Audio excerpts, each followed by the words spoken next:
Massively. It's my turn. Okay, folks, I'd like to get started here. I'd like to welcome everybody to the Economic Development Committee meeting. I have Councilor Green here, Councilor Paniagua, Councilor Schultz is coming in late. I'll mention normally, Kim. Working in the hallway. I know. Excuses go a long ways in politics. And we're here to discuss City Hall Commons, the renovation, renewal for the future of the city's downtown area. And I got Eric Ennis here, and I got Commissioner Oldman here. So I'll hand it over to you fellas. Thanks, Councilor and Councilors. Need no introduction. You introduced us. So we've been working toward this goal for a long time. As part of our analysis of city space, one of the more glaring weaknesses in our portfolio was City Hall Commons, where we had 135 employees working in extraordinarily dated space. Sloped floors, snow coming in the windows, and a city administration that loves the building but just has no way to maintain a building of this complexity. So, we went through an RFP process to move into new space, but also simultaneously with a dual track process, found several interested developers who would like to give this building the attention and care it deserves while enhancing the vibrancy of an already fairly vibrant end of downtown. Received a range of viable offers, but I think the offer and the vision that most aligned with ours involved mixed income, mixed use redevelopment of this ancient 7-story building that will have income restricted residential units, market rate residential units, and a really high intensity series of uses on certainly the ground floor and possibly the basement that we think will do wonders for a very small lot half a block away from City Hall. So we are bringing to you a request to authorize purchase and sale agreement for $850,000 and a transfer to Hanover Ventures, who propose to do this job. They've got a history of work downtown, really, I think, carefully restoring legacy properties that have been underutilized for a very long time, including on the same block with 250 East Water Street, which currently hosts their offices, a couple of apartments, and a soon-to-come online retail space. And every step of the way, Eric and I and a number of city staffers sort of had a nebulous vision of what we wanted. And they responded to this RFP, articulating what we wanted. And I know a couple councilors sat in on the committee, and this was just a home run as far as we're concerned. I think it's a good financial move for the city, certainly to get out of the building. We are almost out of the building, but also getting a pretty good return, $850,000 for a vacant building with a significant cost to cure some defects is a pretty good deal for us. But what we expect to see come out of this building in the next 2 to 3 years is going to be a wonderful asset. What did that building cost us on a yearly basis? Do you have, heat, lights, and all that? The utility costs are astronomical. Yeah, I know, because the windows and everything was pretty well. The building is all window and wall. Yeah. I don't have that at our fingertips. Okay. I know budget did run those numbers. Now, Eric, do you have a presentation here? That's where you get the So, screen up yes, and all and that? we're gonna- See, we'll I'm get- perceptive. We'll get to we want to be able to just showcase, and we will turn it over to the development team to really show the planning and the effort and conceptually what thought they put into using the building so far. Just to build off what Matt shared, and then I'll turn it over to the team. Just to speak a little bit to the transition. So the vast majority of city staff have moved out of the building and into One Park Place. There is a small subset of staff from the law department that are still using the building for the time being. They will make the transition over to City Hall in the coming months. And then one of the other things is that our City Hall maintenance crews, maintenance still has an operation in the ground level of City Hall Commons as well. They will all move out, and that's part of the discussion that we're having and just planning timelines with the development team. The other piece, to speak a little bit more to the vision that Matt talked about. So very important, we really wanted to build in that mixed income approach. It was a key part of the counselors we had on the RFP committee. We wanted to look at the capacity and someone who had a track record of doing downtown development, understood the market in Syracuse, had a familiarity with using historic tax credits, which this property is eligible for. And the last piece is that this building has not been on the tax rolls for more than 35 years. And so the fact of converting the building back onto the tax rolls and being able to be a tax generating and revenue generating for the city was also another really big piece. The other piece that I'll say is that one of the key focuses for us is that we know there's going to be a period of time when the building, during construction especially, where it won't be able to be fully used or occupied. We've been able to build a really good partnership with CNY Arts, as well as with the development team from Hanover Ventures. So we have a temporary art gallery space through a partner through New York City and through CNY Arts. They're known as Shishama. So they're currently using and leasing the space from the city while we still own it to activate the atrium space as a fully functional art gallery. We're seeing a lot of use, particularly on the Friday, Saturday, Sundays. And so that has been one creative temporary use to really just make sure there's still activation and that's supporting the other businesses in Hanover So is the Square. possibility of that being continued under the purchase or what? So I'll let the development team Developers speak talk to that as about part that. of it, but one of the things that we've done is they've actually, before we even made this decision to use the atrium space for this, we actually looped in the development team to make sure that they were comfortable with this, given the fact of it was still unclear how long the time frame would be. So there's actually been some really productive discussions between both the development team and CNY Arts At about. this point, it's a one-year program, and it ends in June. So then from there on, we would have to see if it's feasible or not. Now, as far as the financing goes, I don't know, maybe I should address you, the developers. I was I'm gonna wondering turn- about the pilot agreement. Is there going to be a pilot agreement, sales tax exemption? So I know there's been a lot of investigation done by the team, so I actually will, just without further ado, turn over. I just want to make sure, any other questions just based on the information I shared? If Just not, curious why law and maintenance are still hanging out. yep, so law will actually, those staff will be moving over into City Hall, and so there's some additional renovation work that's going to be done to get ready for those staff. Just a handful, I think it's about 5 or 6 staff total. And then the plan around the maintenance crew is actually just right now, they use a good portion of City Hall Commons and the ground floor for some of their storage and items, so that also will be moved out of the building, and we're working on what that final long-term plan looks like, so. And that date is when?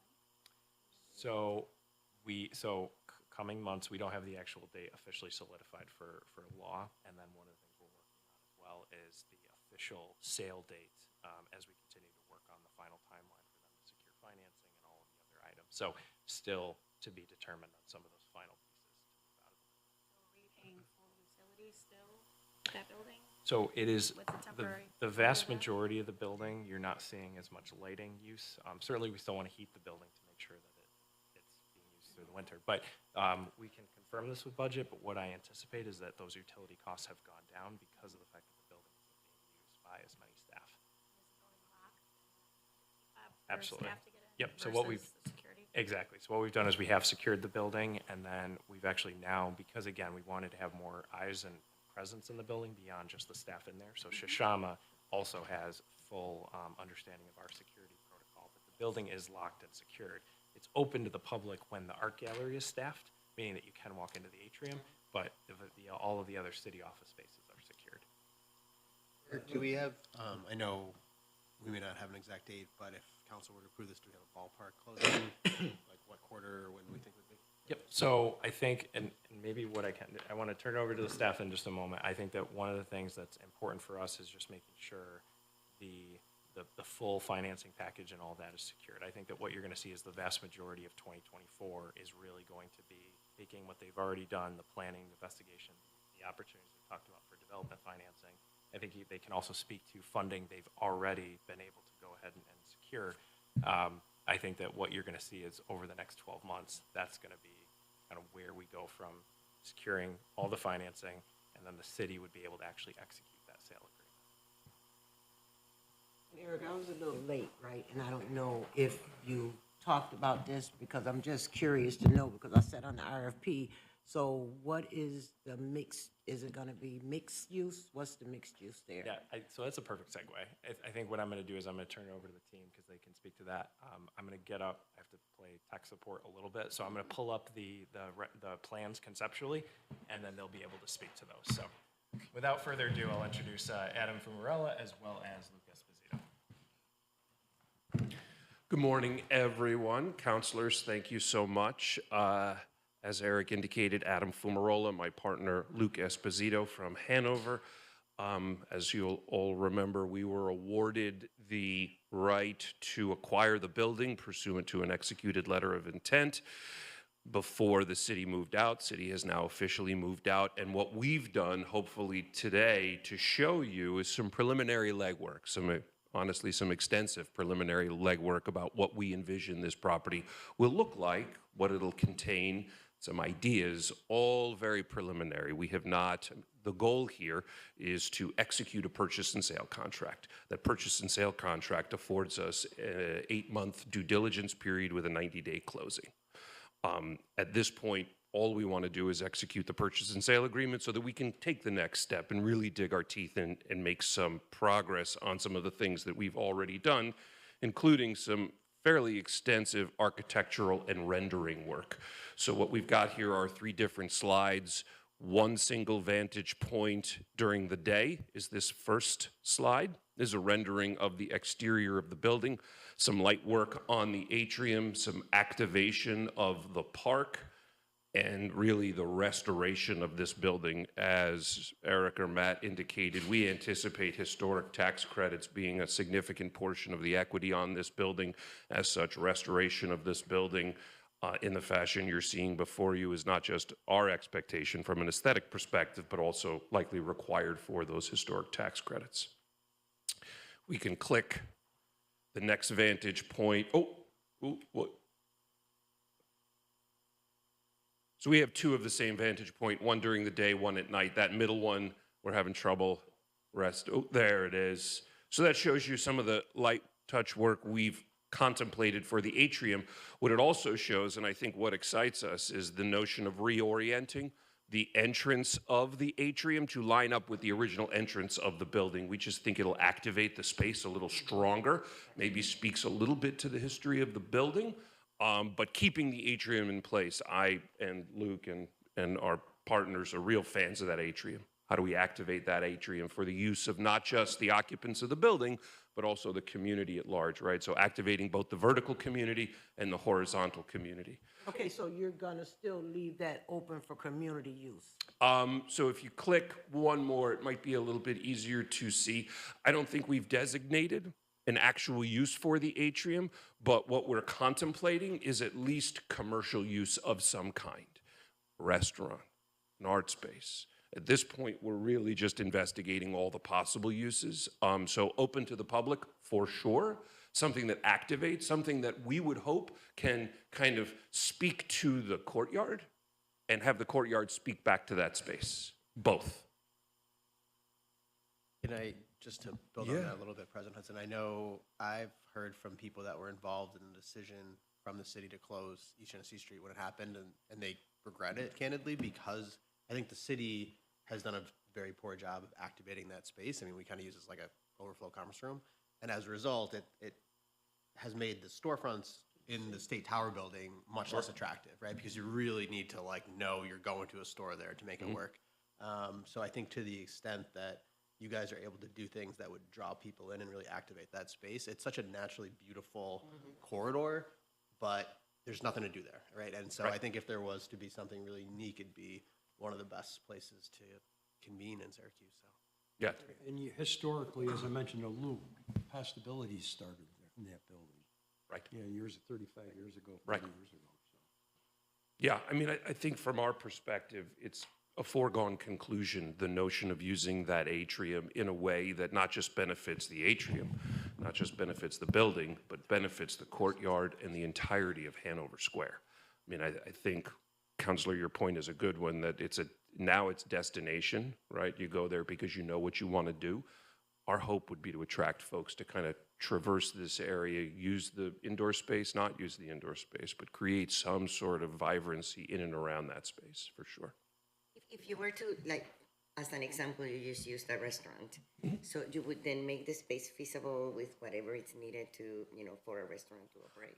The actual orientation of the restaurant, we're studying a few different possibilities. I think part of the one option would be to tuck within the building proper itself some of the guts for the restaurant space, kitchen space, refrigerator space, but all options are on the table. I think we have an architecture firm that's helping us out. We've had some initial conversations with potential users. So we feel pretty good that there's a viable path here to populate this space with uses that are going to get folks excited, for sure. Of course. All right, so that's the outside of the building. On the inside, Some of our preliminary analysis we've done with this architecture firm, we're anticipating about 39 units total, with all commercial on the first floor. As I don't know if it's Eric or Matt, there's a pretty accessible and exciting space in the basement that I think we'd also want to activate in some form or fashions. High ceilings, big open bays. How we do that up for debate, but I think everything is on the table at this Better point. get all our files out of there first. Yeah. Yes, for sure, for sure. I destroyed all mine. I'm with you. Okay, no comment. But yeah, so very exciting. So 39 units, we could go, over, we could be slightly under, but I think that's generally what we're thinking, 39 One units. 2-bedroom? Yep, you got it. And so how, the split, how will that be? Affordable? and Yeah, market rate? so the best I can tell you is that we've studied a number of options on this, and there are a handful of different vehicles to be used. We remain convinced that there is a mixed-use, mixed-income opportunity When you say to be vehicles, you mean developed. financial vehicles? Yep, you got it. Because that would be interesting. Yep. Having them in one building, like if you went for LIHTC, We are exploring a host of opportunities, LIHTC, Community Preservation Corporation opportunities, other opportunities, but the analysis and pro forma we've run is there are any number of ways to kind of get at the mixed income componentry of this. I can't tell you as I stand here today what the actual allocation is going to be versus market versus income restricted, or even what the bandwidth of that income restriction might be, but it's real, and we think we can accomplish it with a couple of support mechanisms in place, including, Counselor, something you talked about earlier, which is some sort of inducement from either SIDA or potentially the state through the 485A program. That's going to have to be part of this I conversation. mean, obviously, we have a housing situation in the city, it's dire, and I'm Mm-hmm. sure, the council would be, I can speak for myself, and I'm sure some of the members would agree with me, that a pilot agreement from SIDA would be looked on. We as appreciate that. Justified for something like that. Yeah. I mean, I think what we shared with the search committee early on, what we've shared with Neighborhood Business Development, there are no privately developed mixed income projects in Syracuse, in the downtown area. This would be the first of its nature, and as a result, we're going to have to bolt together different pieces. But based on the work we've done thus far, the pro formas we've done, the analysis we've done, we think there's a viable project here, for sure. How about parking? Do you have any designated spaces somewhere nearby for tenants? Yeah, so we've, at the risk of getting out too far over my skis, this building, this doesn't have any parking, right? No surprise. We have had conversations with local parking garages, very local, very close, all of which have been willing to accommodate a parking space, the number of parking spaces we think we'd need for this building. So we do think there is an avenue and a very close, without getting out over my skis, a very close opportunity, very close opportunity to take down parking, because we think it's a viable piece of this. Our goal is to enhance the walkability of downtown, but we recognize that people have and need cars, so for sure. Let me ask you a question, right? Because I know you're showing us those different slides. I know that building is kind of shaped kind of crazy. And I know that some of the apartments are going to be a little difficult to finagle around the way the building is shaped. So I know you guys have worked with a design team. Do you have a design on how you're going to move some of those less desirable pieces? I got to tell you, we've done our work with the architecture firm on floor plans, a variety of floor plans, and I don't think there's anything that's not desirable. At the risk of having rose-colored glasses on, because I think we're super excited about this asset, we really like this asset, and yes, it is a pie shape. It has got a unique shape, but I think that uniqueness lends to the opportunities to live inside this building. Yeah, but it's going to take away some square footage. How much? Not so square much. No? So that's how we got to the 39 units. We were real, and 39 is really just a ballpark estimate. And the unit sizes, 800 square feet to 1,200, 1,300 square feet. So there's a spectrum of size, spectrum of typology, 1 bedroom, 2 bedroom. What do you think the market rate apartments would be? At this point, I see no reason why they wouldn't match the other market rate units in the city right now. I mean, there's just based on what our expectations are, what our budget was for fit and trim and finish, they should be competitive with the other market rate units in the downtown area. Because it's obvious that we all know that not only market rate, I think we need housing in all different levels. 100%. You know, but the affordable workforce Yep. component, you know, I think this would be a very attractive for them. Yeah, no, we're excited about that piece and about building that community, that unique community of folks, for sure. Or are there gonna be like, I know you talked about bedrooms 1 and 2. Are you gonna have, what, like 2 bathrooms in any of the apartments? Because I'm looking, no, I'm just playing. You know, every housing project. Madam Chair, we would love to have you as a resident in our President building. Hudson. We would and love it. Currently, she lives in my council district, you know, and you would live in my council district in this place, too. Okay, but right now I have 1,500 square feet. Can you give me that? I think that might be in the top end of the side, but for you, yes, we could give it to you. I don't remember the restroom count in each unit. I think it varies from 1 to maybe 1.5. I don't remember if we have any 2. You need 2. Okay, noted. Luke, we'll make a note. We'll make a note. Yes, Pat, I have been lobbying everybody to do Other questions? I was just going to briefly build on, Adam, what you shared. So I think all of the councilors are aware, but we've still continued to see the same strong, high demand for downtown residential apartments, right? And so even during COVID, that really never changed. There's waiting lists on the vast majority of the projects that are coming online, especially the demand on the affordability side. Like you look at projects like the Salt City Market that still have dozens of people that are contacting them looking to get on the wait list for when those units come online. And I think that, of course, parking is something that they've looked at and considered, and just the characteristics of the building itself, given the fact that you have many central bus lines that pass right by this building every single day. It's central location, the proximity to the central bus hub as well. And then, I think the other thing, Adam, if you could just speak to, is the fact that there is going to be a wide range of resources going into the project, but you've already been going out, having conversations and looking at ways you can secure funding initially for the project. So, Absolutely. So one of the initial things we did out of the gate was make an application for this building with the city's approval to the OCHIPS County program, and we're awarded the $5,000 a unit. So we've already been awarded $185,000 towards this building.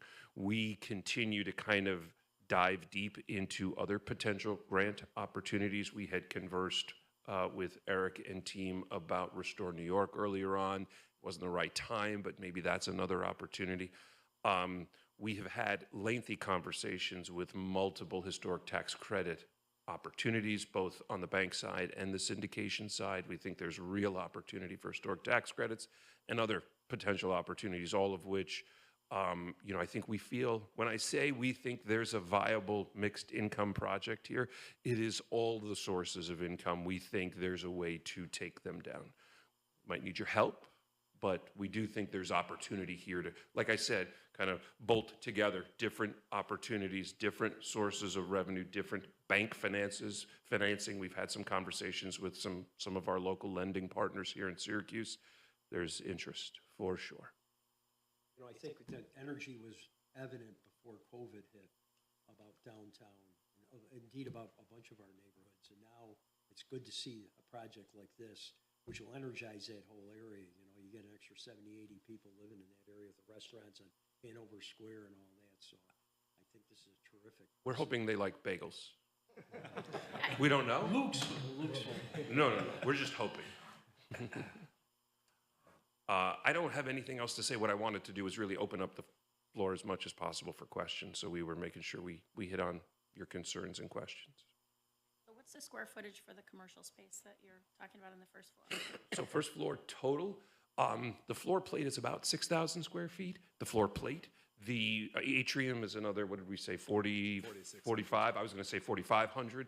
And so we've sliced up the first floor proper, plus the atrium, into 2 or 3, maybe 4 different commercial units, depending, again, a lot of this is going to be who's the user, what are they doing, how much space do they need. If we're able to accommodate for a restaurant use within the atrium, like I said, some of that space has to be pushed back. Some of the back house space needs to be pushed back into the building itself. But even with the odd orientation, the unique, I should say, orientation of the building, we think there's opportunity for sure to find commercial tenants. And then basement would be used for, I don't know yet. Don't know. Not living. Something. Not what? not living, right? No. But maybe amenities for those living in the Storage or building, something. maybe storage, maybe Please workout get storage. space. Please get storage. Yeah. Please do storage. Yeah, okay. Okay, Storage. Storage. Here somewhere. Big apartment and and storage, 2 bathrooms and storage, noted. I don't have any storage. Okay. That's a problem. Please Noted. do storage. And I Noted. get that. President Hudson. Do storage. So yeah, we don't, but if you've been in the basement, it's a usable space, for sure. So finding some way for it to interrelate to the building itself, I think is gonna be critical. Any other questions from the counselors? I think we've all looked forward to this for a long time, and we've sort of been aware of it. So, I mean, I appreciate you all for coming in. I think this is a terrific project, and it signals a resurgence of downtown, continued resurgence of downtown. You have anything, Eric? Commissioner? No, that's great. I think Eric alluded to this, Adam put a point on it, and Councilor Green obviously pointed out the deficiency here. That closed block has been an albatross around the neck of everybody in the State Tower building forever. And we've received a really great reception from both the development team and the Parks Department about integrating this space with Hanover Square, which is just adjacent across 2 lanes of traffic. It's going to be a tremendous opportunity. There's a I wicked think. wind tunnel there sometimes. There is. There is. not to reopen questions when we're about to close the meeting, because I hate when everyone else does that, but I will. Where does the legal lines of like where it's a public right of way that the city will continue to own start and end versus privately The owned? northeastern face of the building, the 4,600 square foot atrium does exist in the right of way of East Genesee Street. We gave ourselves permission to do that post hoc after it was put up under odd circumstances in the 80s. It exists with a revocable permission through engineering that exists in perpetuity.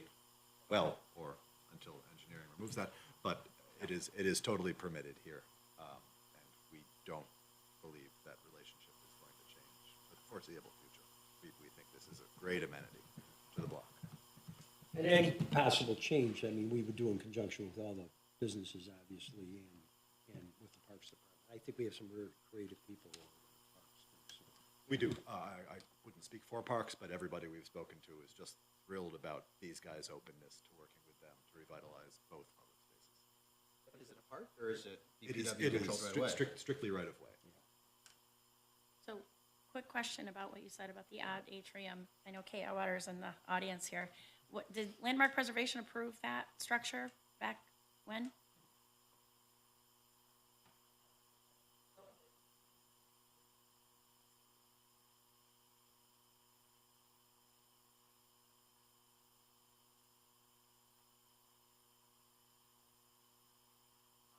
So you don't have jurisdiction over it, is what you're saying, basically? Interesting. But will you, once it's privately owned?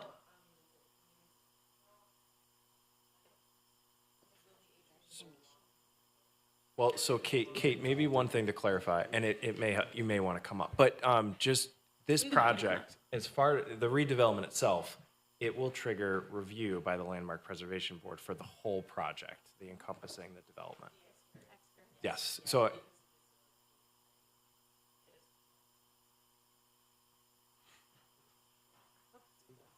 So Kate Atwater, I'm the preservation planner for the city.